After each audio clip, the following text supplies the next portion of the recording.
Bab 2161 Keluhan. Lei Qianjue adalah pemimpin sekte Lei Yun dan orang kuat di tingkat tengah Dongsu. Statusnya satu tingkat lebih tinggi dari Qin Biao dan Zhong Limei. Hal yang sama berlaku untuk Tuoba Hongyi di sebelahnya. Tidak hanya budidayanya telah mencapai tahap tengah alam Dongsu, tetapi dia juga merupakan kaisar kekaisaran Daxing. Zhang He berdiri di dekatnya, tetapi saat ini dia telah melepas pakaian kasimnya dan menggantinya dengan pakaian orang biasa. Jenggot hitam tipis tumbuh di bibirnya. Terlihat jelas bahwa ia kini telah mengundurkan diri dari jabatan gubernur Ouchi, terpisah dari keluarga kerajaan, dan menjadi manusia biasa. Dia, Zhong Limei dan Qin Mengyao berdiri bersama, diikuti oleh Du Sengkun, kepala keluarga Du, dan Du Rusan, tetua agung. Orang-orang lainnya tidak memenuhi syarat untuk berdiri di baris pertama, jadi mereka secara alami pindah ke belakang. Zhong Limei berdiri di sisi lain Lei Qianjue. Keduanya relatif akrab satu sama lain. Dia berkata, "Master Sekte Lei, mengapa Anda ada di sini secara langsung hari ini?" Lei Qianjue tersenyum tipis, tetua agung tiba-tiba menyadari sesuatu tadi malam, "Saya membuat terobosan dalam retret hari ini, jadi saya datang ke sini." Alasan mengapa dia datang ke Danau Mingyue secara langsung adalah karena Lei Heng membuat terobosan dalam retret, dan Xia Haoting adalah murid langsungnya. Karena itu, dia datang ke sini dengan tujuan untuk memberikan dukungan kepada muridnya. Beberapa orang sedang mengobrol dan tertawa, menunggu dunia rahasia Tianluo terbuka, sementara Tuoba Hongyi di sebelahnya memasang ekspresi muram dan penuh amarah. Tak heran, siapapun yang tiba-tiba kehilangan putra atau putri, suasana hatinya tidak jauh lebih baik. Terlebih lagi, dia masih menjadi kaisar kerajaan Daxing. Kematian pangeran tertua dan putri tertua sekaligus juga membawa rasa malu bagi keluarga kerajaan. Setelah marah hari itu, dia memikirkannya dengan tenang dan merasa ada yang mencurigakan dalam masalah ini.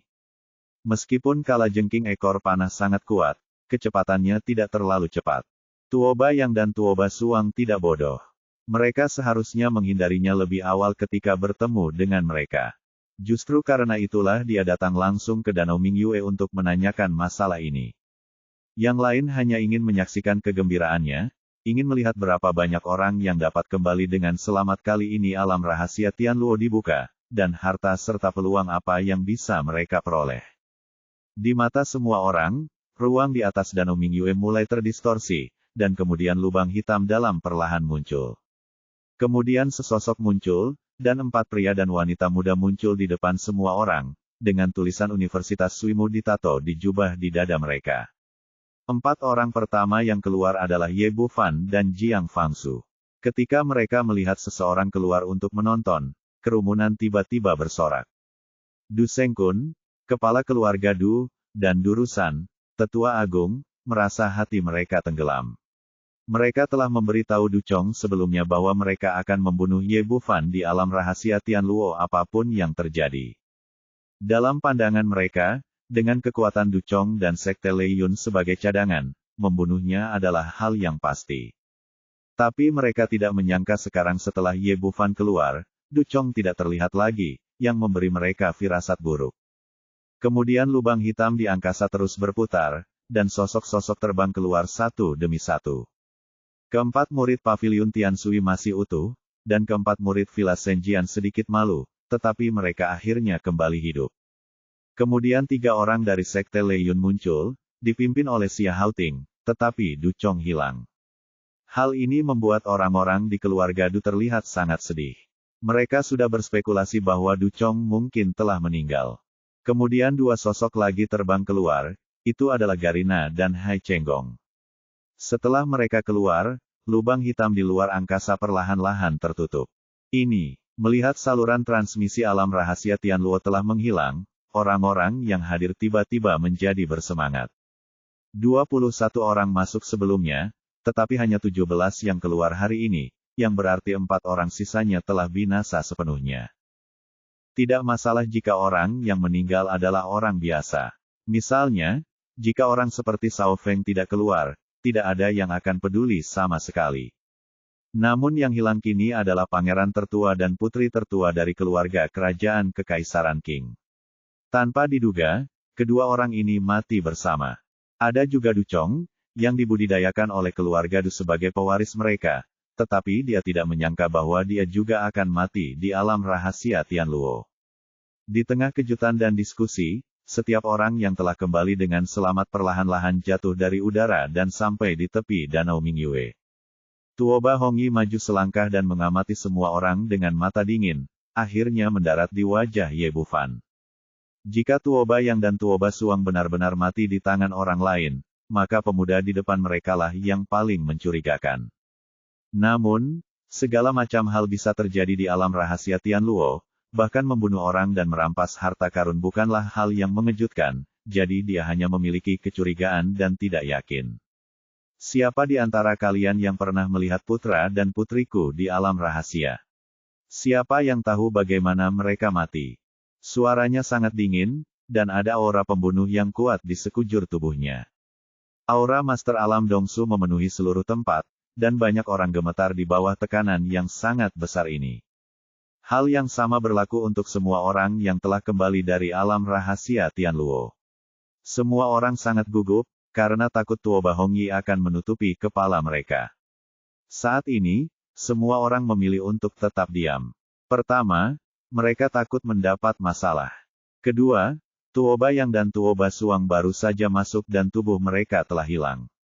Melihat tidak ada yang menjawabnya, Tuoba Hongyi menjadi semakin marah. Tepat ketika dia akan meledak, Lei Qianjue melangkah maju untuk membujuknya, "Yang mulia, mohon maaf. Peluang dan bahaya selalu hidup berdampingan di alam rahasia Tianluo. Tidak peduli siapa yang masuk, ada kemungkinan jatuh."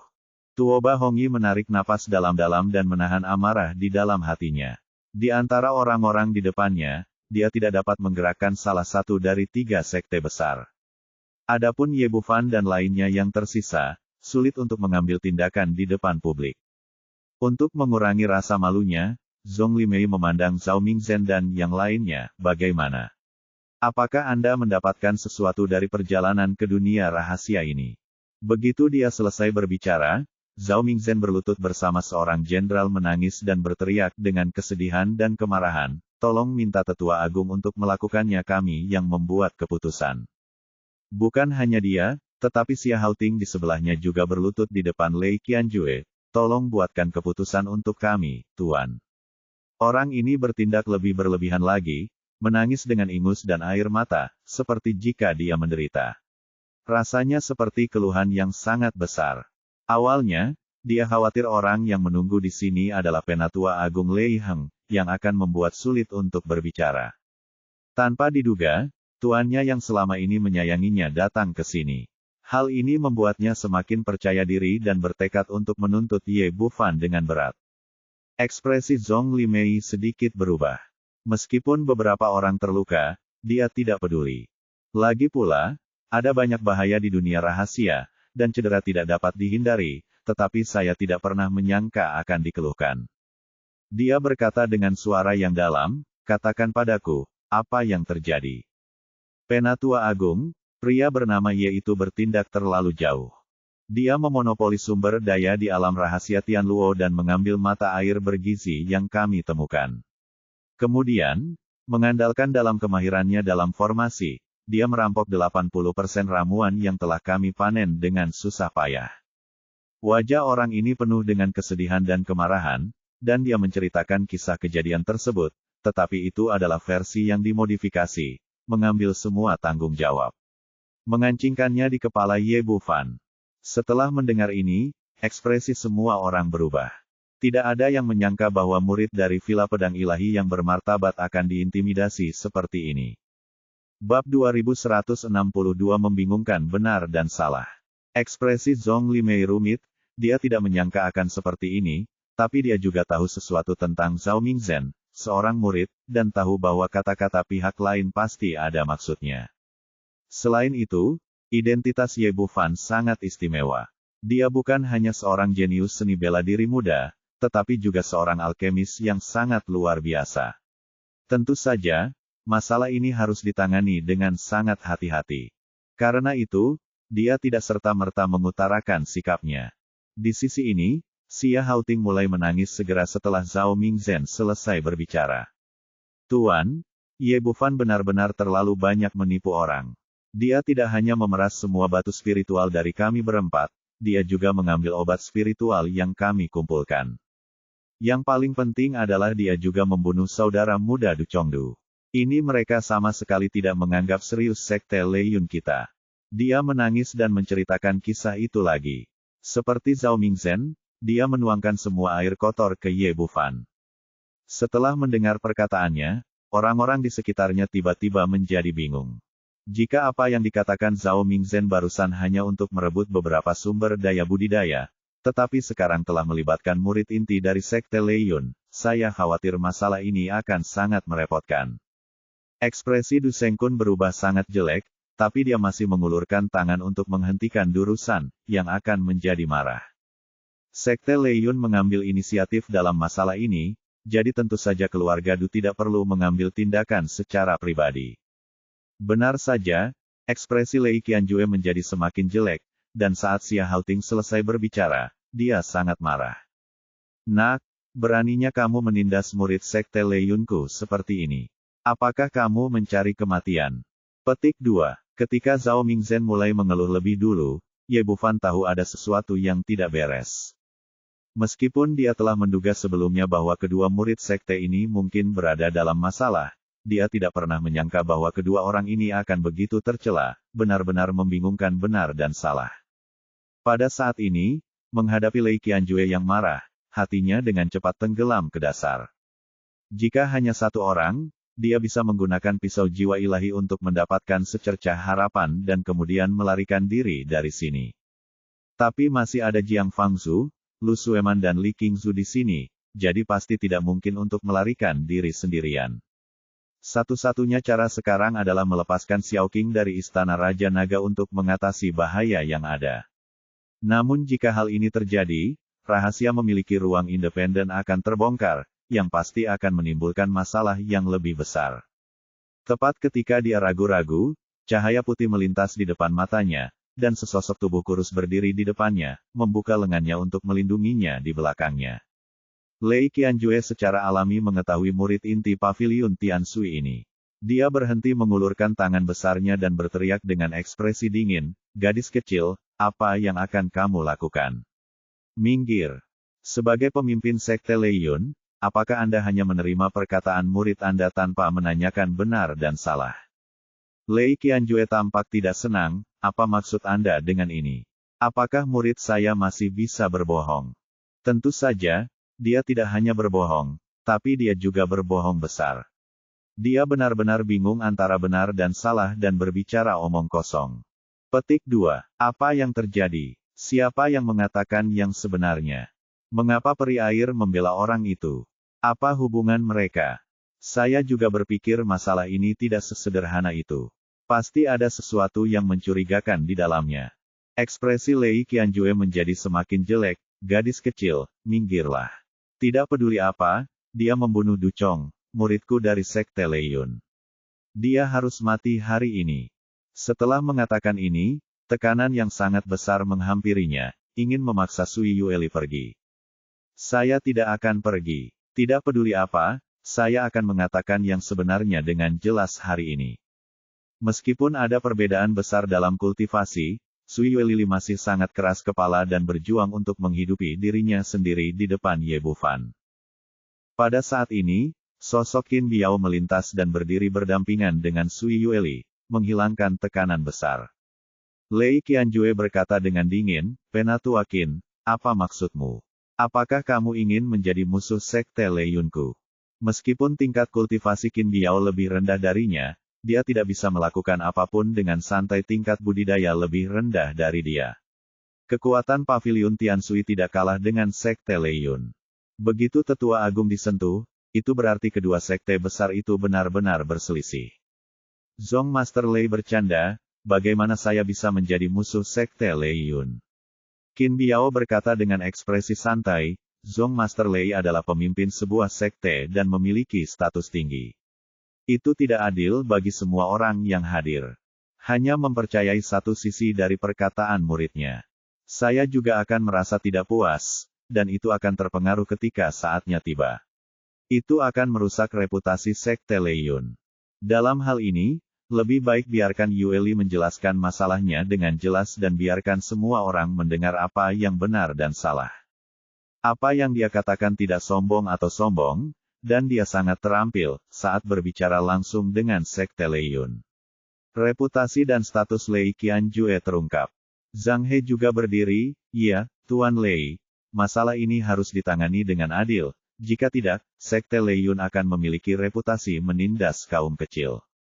Melihat dua orang kuat di panggung Dongsu membela Ye Bufan berbicara, tetapi Lei Qianjue tidak bisa memaksakan tangannya. Dia mendengus dingin, "Kalau begitu, mari kita bicarakan dan jelaskan dengan jelas bagaimana muridku Du Chong meninggal." Ye Bufan diam-diam menghela nafas lega belum menggunakan kartu truf Xiaoxing. Ekspresi Zhong Limei tetap tenang seperti biasanya, dia hanya berdiri di samping dan tidak membela murid-muridnya atau berbicara mewakili Ye Bufan. "Master Sekte Lei, jumlahmu memang banyak."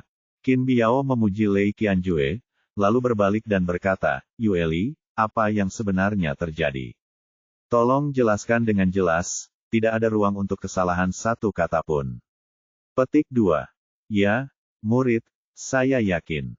Tidak akan ada kebohongan apapun, dan ada saudara-saudari junior yang mengawasi.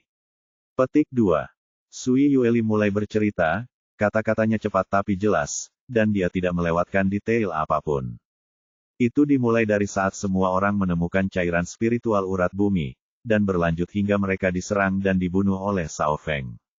Danau Mingyue yang besar sangat sunyi. Semua orang berdiri di sana dan mendengarkan dengan tenang.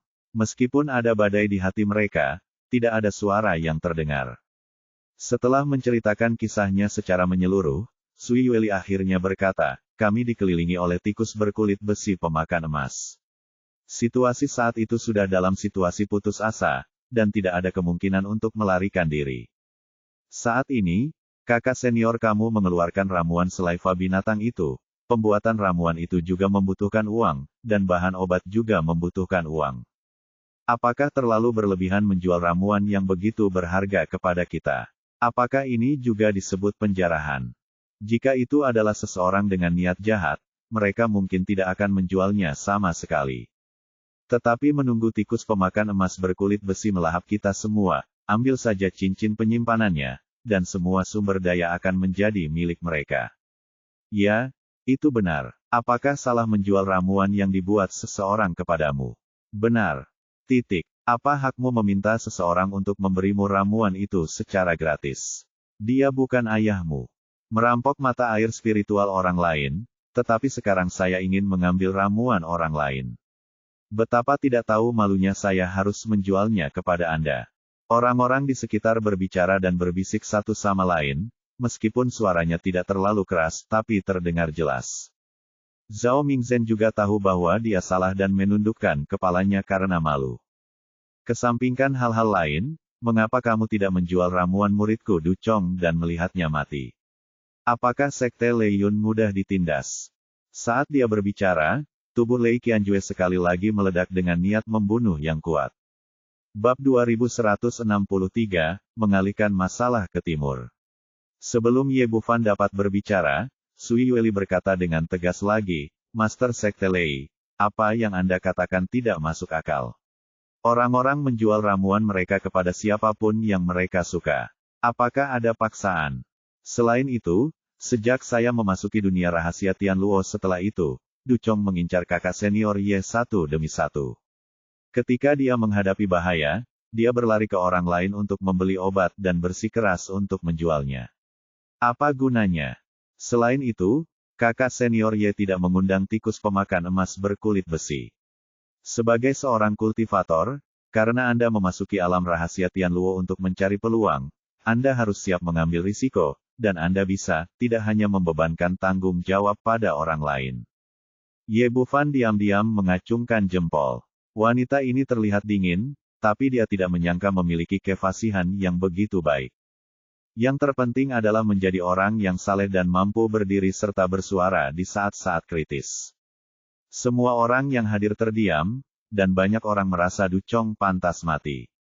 Seperti yang dikatakan Sui Yueli barusan, memprovokasi orang lain satu demi satu, dan kemudian berbalik dan mengandalkan orang lain untuk menyelamatkan hidup Anda, bagaimana bisa ada hal yang begitu baik di dunia? Terlebih lagi, budidaya adalah bertentangan dengan keinginan alam. Jika Anda ingin mendapatkan sumber daya yang baik, Anda harus menanggung risikonya.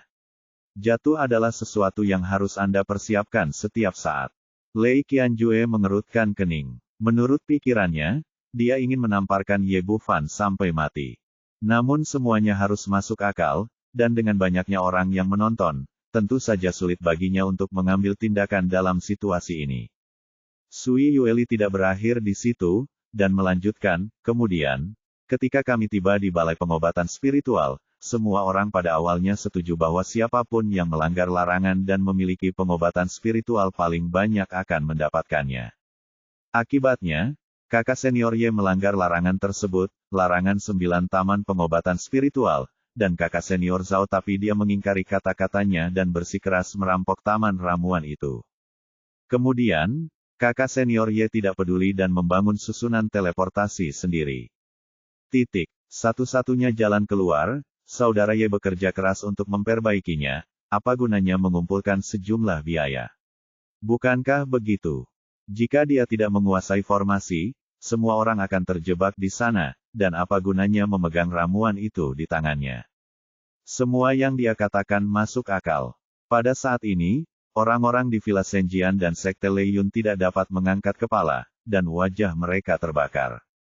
Zhong Limei tetap diam, dan Lei Qianjue tahu dia salah dan berhenti berbicara.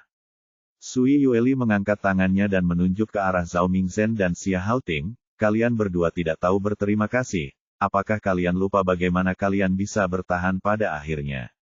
Jika kakak senior Ye tidak membunuh Sao Feng, kita semua akan mati.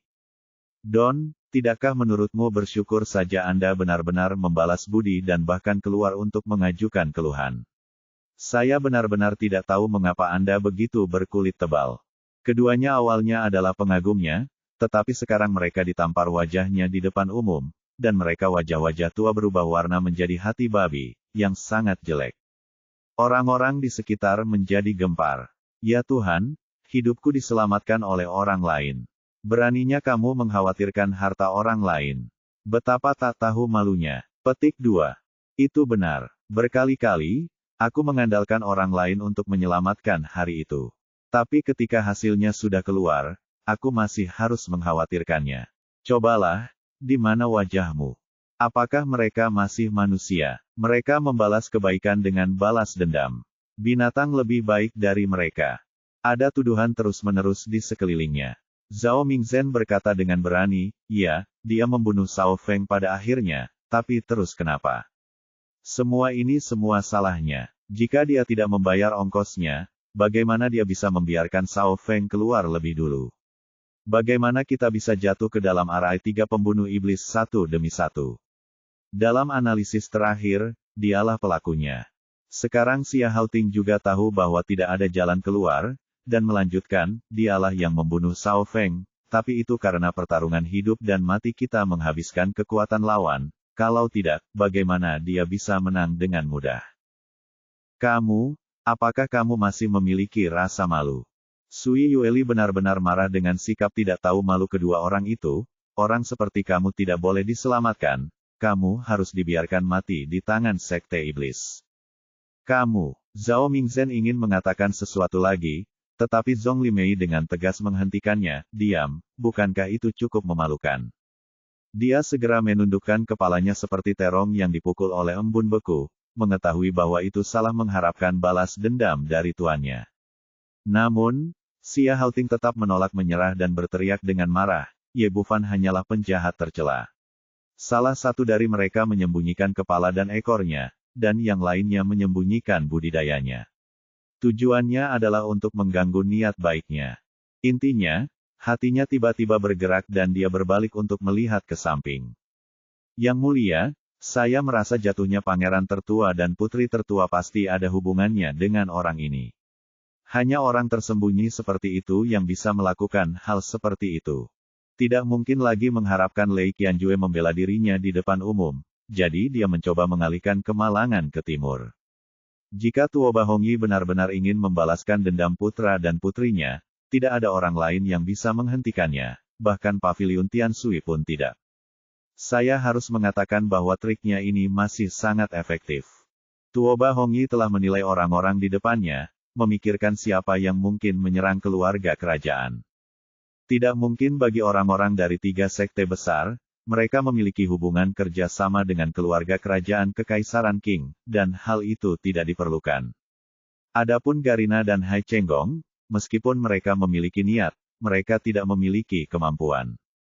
Setelah melihat-lihat, yang terbesar mungkin adalah orang-orang dari Universitas Suimu. Selain itu, dia tahu bahwa ada dendam antara Ye Bufan dan Tuo Bayang. Dan menurut apa yang dikatakan Sui Yueli sebelumnya, dia bahkan bisa membunuh Sao Feng, salah satu dari 12 putra suci Sekte Iblis. Dengan tingkat kultivasi seperti itu, akan mudah baginya untuk berurusan dengan putra dan putrinya sendiri. Saat dia sedang menebak-nebak, Xia Haoting mengatakan hal seperti ini, yang semakin memperburuk kecurigaannya. Tuo Bahongyi menoleh dengan tatapan dingin, kamu mengatakan bahwa kematian putra dan putriku ada hubungannya denganmu. Ye Bufan tentu saja tidak akan mengakuinya, tidak, itu tidak ada hubungannya denganku. Bukan, kamu yang punya keputusan akhir. Begitu Tuo Bahongyi menjadi curiga, dia tidak akan menyerah. Sebuah cahaya bersinar di matanya, dan dia menggunakan kekuatan mentalnya yang kuat untuk membaca pikiran. Keterampilan membaca pikirannya mirip dengan keterampilan menggetarkan jiwa Ye Bufan. Keduanya merupakan jenis sihir mental, mereka mengandalkan kekuatan mental yang kuat untuk membingungkan pikiran orang lain dan kemudian menjawab pertanyaan mereka sendiri. Mantra mental semacam ini sangat efektif, tetapi juga memiliki kelemahan yang fatal, yaitu tidak dapat digunakan pada orang yang kekuatan mentalnya melebihi Anda. Jika tidak, efek yang diinginkan tidak hanya tidak akan tercapai, tetapi juga akan mudah mendapat serangan balik. Tuo Bahongyi sama sekali tidak mengkhawatirkan hal ini. Menurutnya, meskipun pemuda di depannya menyembunyikan kultivasinya dan menerobos langit, dia masih dalam tahap integrasi. Adapun tahap Dongsu, jangan pernah memikirkannya, itu adalah ketinggian yang tidak dapat dicapai oleh banyak orang sepanjang hidup mereka. Pihak lain, yang baru berusia awal 20-an, tidak akan pernah memiliki tingkat kultivasi sekuat itu. Justru karena itulah dia menggunakan kemampuan membaca pikirannya untuk mencari tahu penyebab kematian Tuo Bayang. Namun dia tidak pernah membayangkan bahwa Ye Bufan adalah monster yang unik. Dia tidak memiliki tingkat budidaya alam Dongsu, tetapi dia memiliki kekuatan spiritual yang sebanding dengan puncak alam Dongsu. Jika dia bertarung dengan pedang sungguhan atau senjata sungguhan, dia pasti bukan tandingannya, dan dia akan mampu mengalahkannya 18 kali lebih baik daripada kekuatan mentalnya. Bab 2164 Mari kita lihat siapa yang lebih jahat. Ye Bufan merasakan serangan mental pihak lain, dan secara naluriah ingin memobilisasi pedang jiwa dan menebasnya. Tapi kemudian dia berhenti lagi, membuka lautan kesadaran secara langsung, dan membiarkan kekuatan mental pihak lain masuk. Saat ini, dia punya ide baru. Bukankah Xia Haoting ingin mengalihkan kemalangan ke timur? Kalau begitu, mainkan saja dengannya. Menurut ide Tuo Bahongyi, dia menggunakan teknik membaca pikiran, dan kekuatan mentalnya pasti akan mampu mengendalikan lautan kesadaran lawan. Ye Bufan secara alami tidak akan membiarkan pihak lain benar-benar mengendalikannya. Pikiran spiritualnya begitu kuat sehingga dia langsung membungkus kekuatan mental pihak lain dengan erat, dan kemudian bertindak seolah-olah dia telah dikendalikan. Dia mahir dalam seni membangkitkan jiwa, jadi dia secara alami tahu bagaimana rasanya mengendalikan pikiran seseorang, jadi dia menirunya dengan sempurna tanpa kesalahan. Tuo Bahongyi tidak menyadari sesuatu yang aneh, dan dia bahkan tidak menyadarinya. Begitu dia menggunakan keterampilan membaca pikirannya, pihak lain tidak akan memiliki ruang untuk menolak. Katakan padaku, tahukah kamu bagaimana Tuo Bayang dan Tuo Basuang meninggal? Ya, nada suara Ye Bufan kaku, seolah dia benar-benar bingung. Setelah dia mengatakan ini, semua orang yang hadir menjadi gempar. Mereka tidak menyangka dia benar-benar mengetahuinya. Ya Tuhan, pemuda ini benar-benar tahu. Benarkah dia membunuh pangeran tertua dan putri tertua? Jika itu benar-benar dia, maka tamatlah dia. Yang mulia harus memotongnya menjadi beberapa bagian. Ya, jika benar orang ini yang melakukannya, tidak ada yang bisa menyelamatkannya. Orang-orang di sekitarnya membicarakannya, dan Sui Yueli tampak khawatir. Tentu saja, dia tidak ingin sesuatu terjadi pada Ye Bufan, tetapi setelah memasuki alam rahasia Tianluo untuk sementara waktu, dia tidak melihat Ye Bufan, dan dia tidak tahu apa yang terjadi. Mungkinkah dikatakan bahwa dia benar-benar membunuh Tuo Bayang?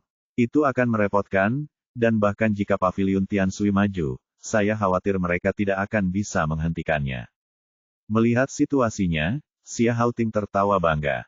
Dia hanya mencobanya setelah menebak-nebak, tapi dia tidak menyangka akan terkena kesalahan. Setelah Ye Bufan dipenggal oleh keluarga kerajaan Kekaisaran Daxing, balas dendamnya akan terbalas. Mata Tuo Bahongi juga menjadi tajam, dan dia bertanya dengan nada membunuh, kalau begitu beritahu aku secepatnya, siapa yang membunuh putra dan putriku. Ye Bufan tampak tumpul dan berkata secara mekanis, Xia Haoting yang melakukannya. Dia membunuhnya. Pangeran tertua dan putri tertua terbunuh. Xia Haoting berdiri di dekatnya dan menyaksikan dengan sombong, menunggu Ye Bufan mengatakan bahwa dia yang melakukannya, dan kemudian dia ditampar sampai mati oleh Tuo Bahongi. Tapi setelah mendengar jawaban ini, saya langsung terpana. Ini berbeda dari apa yang saya pikirkan. Kapan saya membunuh Tuo Bayang dan Tuo Basuang? Yang lain tidak berpikir demikian. Mata di sekitarnya melihat ke sini, termasuk mata Lei Qianjue, yang penuh kecurigaan. Ya Tuhan, ternyata dia membunuh pangeran tertua dan putri tertua. Pantas saja orang melakukan ini. Ternyata dia mencoba menyalahkan dirinya sendiri. Benci, bukankah ini teriakan pencurinya? Menangkap pencurinya. Orang seperti ini benar-benar keterlaluan. Itu tercela. Diskusi pecah beberapa saat, dan semua orang serempak mengutuk Xia Haoting, tanpa ragu dengan jawaban Ye Bufan. Karena kemampuan membaca pikiran Tuo Bahongi telah lama terkenal, bagaimana mungkin periode gabungan mampu menyainginya? Bahkan Sui Yueli dan Zhao Mingzhen menoleh dengan kebingungan. Bagaimanapun, mereka terpisah ketika memasuki alam rahasia Tianluo. Kemudian, mereka menemukan genangan cairan spiritual urat bumi bersama-sama, dan kemudian mereka berkumpul. Tidak ada yang tahu apa yang telah dilakukan semua orang sebelumnya. Nak, beraninya kamu membunuh anakku. Tuo Bahongi menoleh dengan tajam, matanya setajam pisau.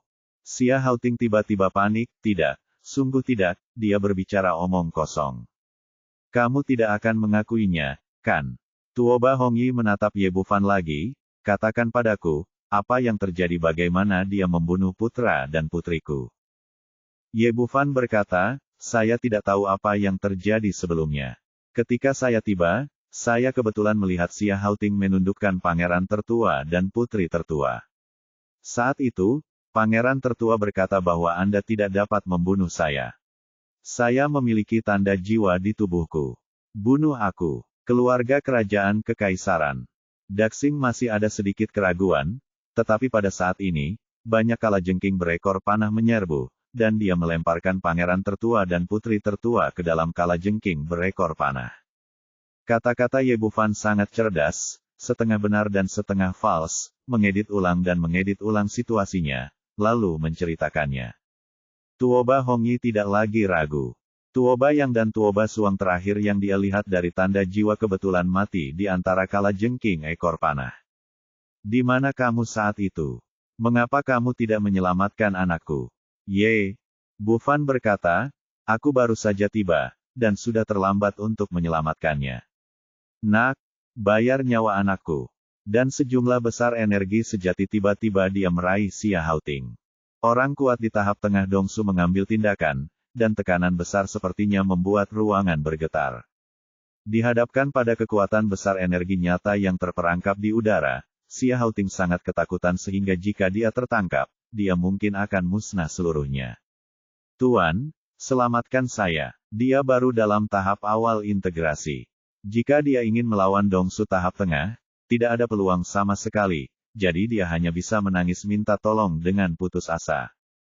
Yang mulia, apa yang Anda lakukan?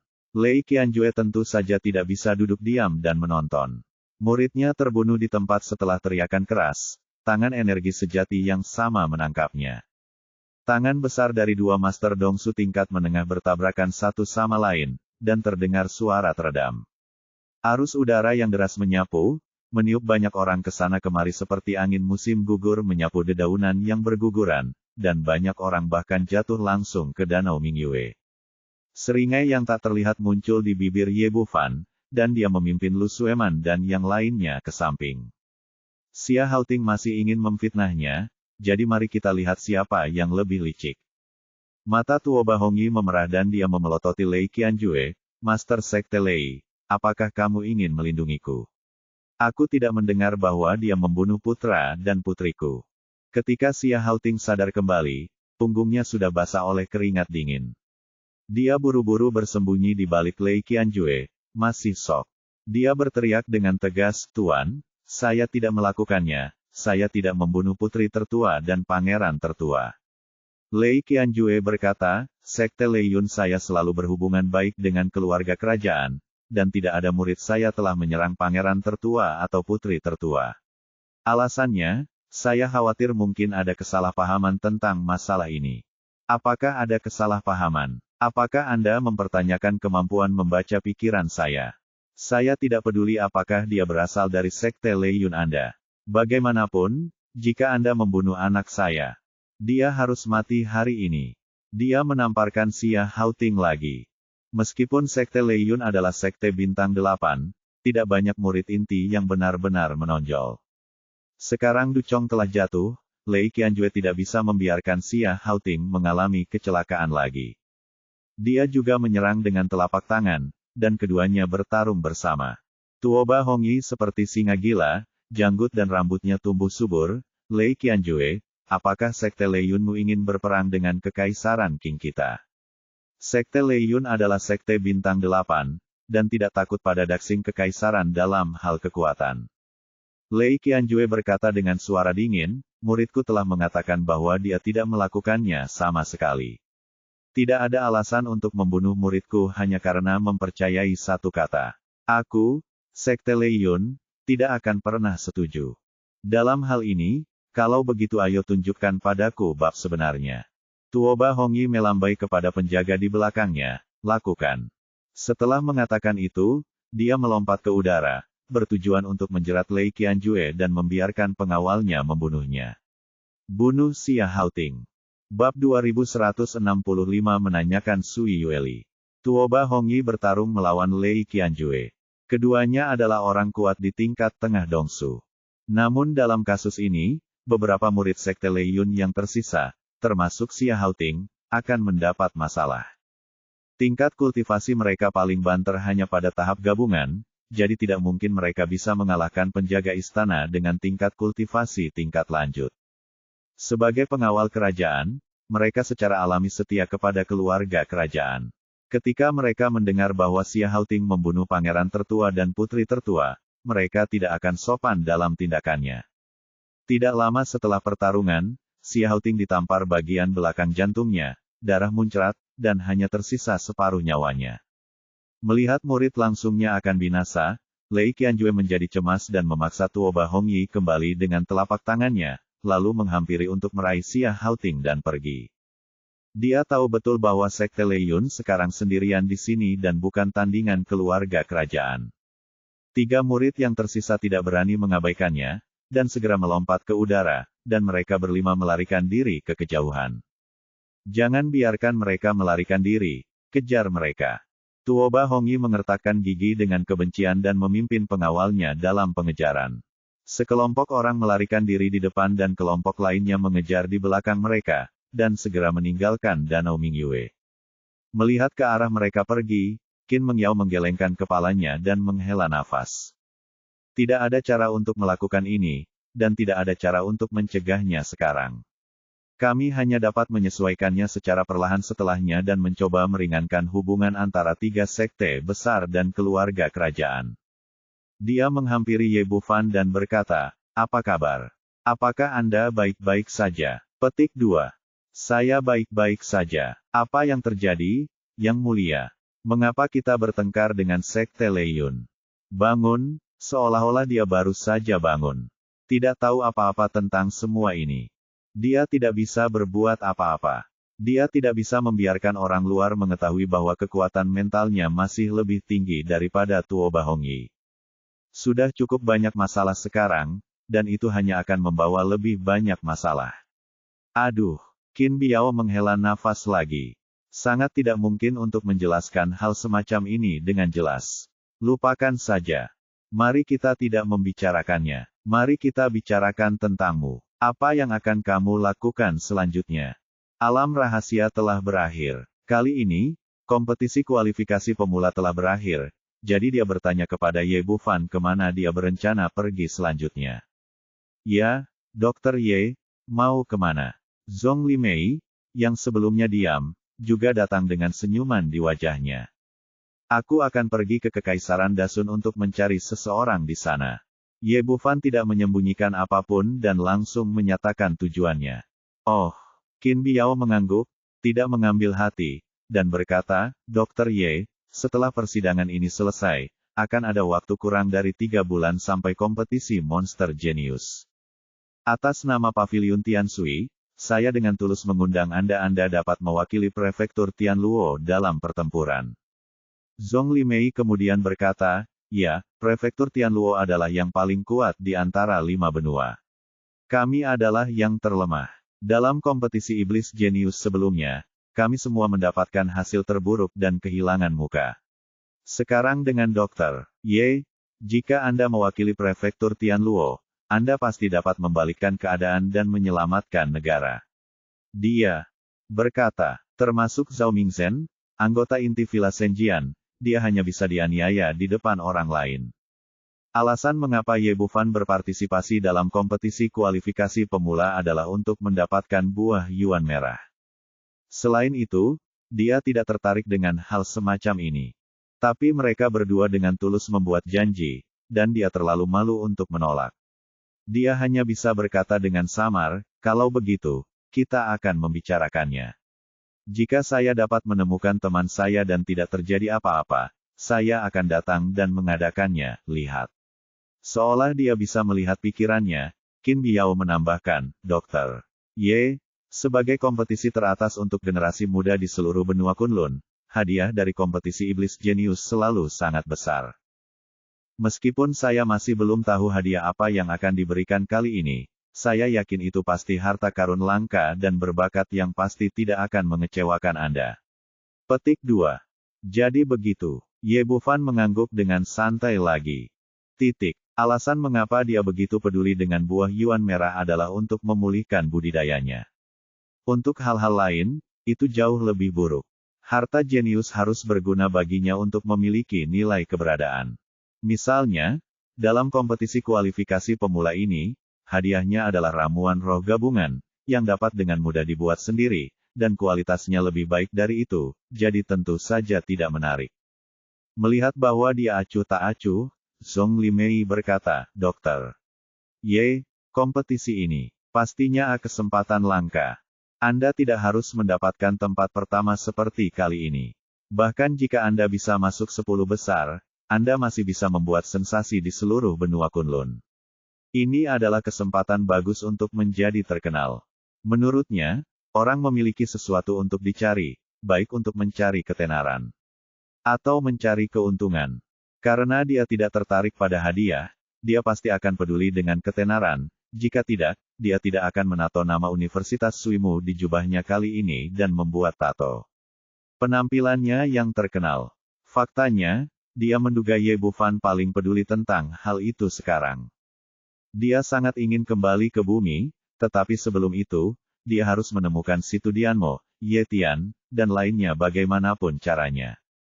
Namun, benua Kunlun terlalu besar, dan semua metode komunikasi sangat terbelakang, jadi terlalu berlebihan temukan satu orang. Sulit. Dalam hal ini, tidak diragukan lagi itu adalah cara terbaik untuk meningkatkan reputasi seseorang. Begitu Ye Tian dan yang lainnya mengetahuinya, mereka akan segera datang menemuinya.